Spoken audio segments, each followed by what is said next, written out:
Hello, good evening. It's a pretty cold afternoon. Winter's coming. Game of Thrones started yesterday.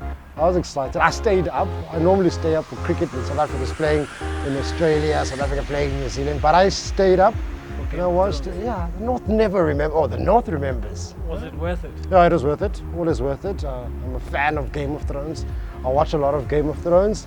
I was put on Game of Thrones. I was against it at first until someone was like, yeah, try it. And then one afternoon I was bored, it was winter, put it on. I've been hooked since. But moving over to the UK, where some of the Game of Thrones episodes have been shot in Wales and Ireland, but particularly today we move to Trent Bridge, where the Proteas managed to convincingly beat England. They responded after the thrashing after the first Test match. Dismal performance by the Proteas in that second innings. Rather, questions needed to be answered. Selectors needed to make some pretty difficult calls, and that they did in dropping JP Duminy and some changes that were made to the starting lineup, tinkering with it. Faf du Plessis coming in at 4. What do you think of it? What do you think just on that? Faf du Plessis moving down to number 4. Not a fan. Not a fan at all. And I'll tell you why I'm not a fan. 6. You moved Quinton de Kock up the batting order. Quinton de Kock still gave you a typical Quinton de Kock innings. And that just goes to show you that a player like Quinton de Kock does well where he's comfortable at. So in as much as you want to move him up and give him as much time to face the new ball, give him as much time as he can get with people that have got the ability to bat and bat for a long time, Quinton de Kock is still going to play his natural game, because what you do in the game is a direct result of what you do during the training sessions. And I don't think Quinton de Kock is going to be doing anything different at the training session than he already does.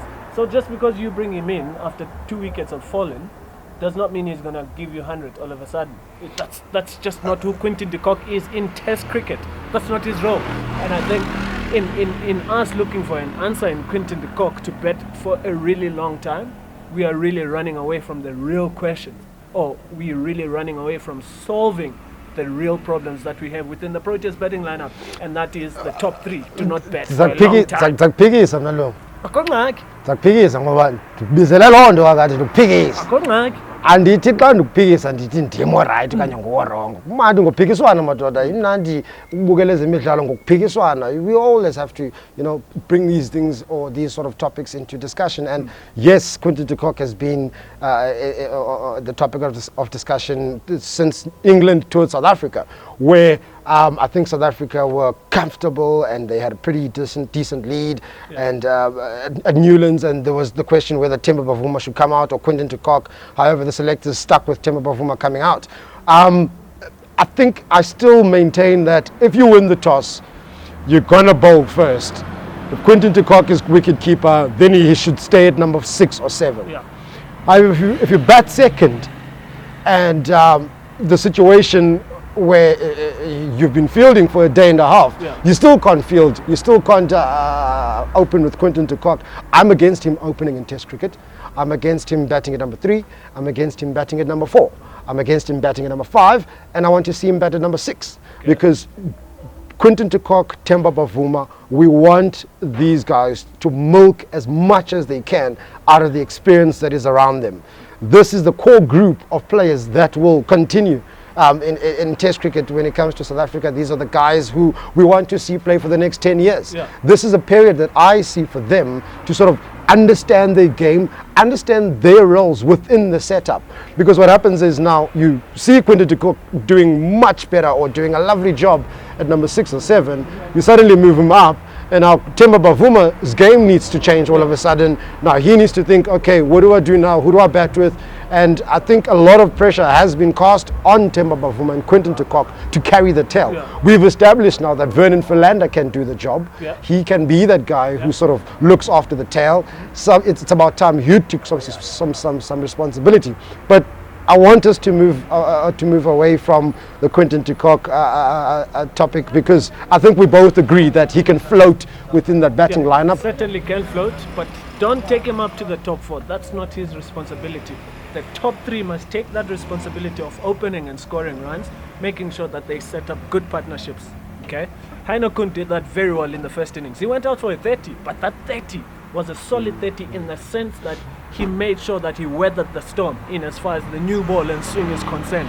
And everybody else came after him, then they managed to weather the storm. So in as far as the opening pair, they need to see out the new ball.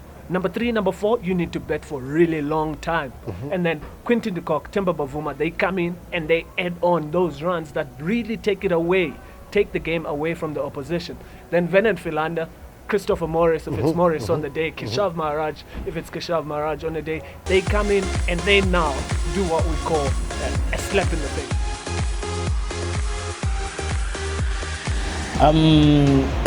I wouldn't say that there was a big communication between the players and the management. I think the players themselves had quite the point to prove after the first test. I mean, it's not every South African team that loses at Lords. I mean, that first test loss at Lords was the first one since 1960. So I think they had a point to prove, and South African teams often at their best, especially the test sides, at their best when they have a point to prove. And I think, Faf took a very brave call batting first in those conditions, but I think he also had the history of Trent Bridge in mind, that Trent Bridge is often one of England's surfaces that deteriorates quickly, and it's often difficult to bat on the fourth day. So he gambled on better bowling conditions, but also better batting conditions. And if you looked at the whole spirit of the game, South Africa had the best of the batting conditions at all times. I think so Faf had a bit of foresight to win the toss and brave overhead conditions while having the best of the batting of the pitch batting conditions, because as you saw on days 2 and 3 that the surface became harder and harder to bat on.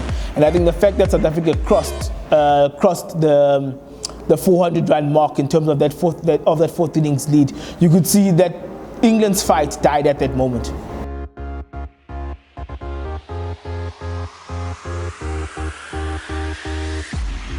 You know, leadership is a funny thing. It can either bring the best or the worst out of a team. I think actually the two best examples are looking at how the limited overs team was just unable to bounce back under AB de Villiers' leadership. But after one hammering without their captain, suddenly the team was able to write its own course with their captain back. And even then also missing Khanyiso Rabada, whom, as much as the Chris Morris and Duan Ulifir bowled very well, like Khanyiso Rabada, he occupies his own place in that team. And I think that, again, it shows that cricket is always about a team that's the sum of their parts. That without their star players, South Africa were able to function. Whereas when England found that Joe Root was constricted and Alistair Cook was constricted, they couldn't find a plan B. And I think, again, it goes back to what I think it was Mark Butcher or by Michael Vaughan who tweeted something along the lines that, I think it actually was Mark Ramprakash, the batting coach, that said that England need to find a way to temper the game at Test cricket. The DRS is a lotto. It's a lottery, whichever way you look at it. Again, you are heavily reliant on your wicket keepers because they are the ones who can, at best, at 80%, judge whether a ball is going to be out. Because remember, it's all about the footwork. Because if, for an example, a ball is sliding down there, the first immediate thing that you look at is where your keeper's heading.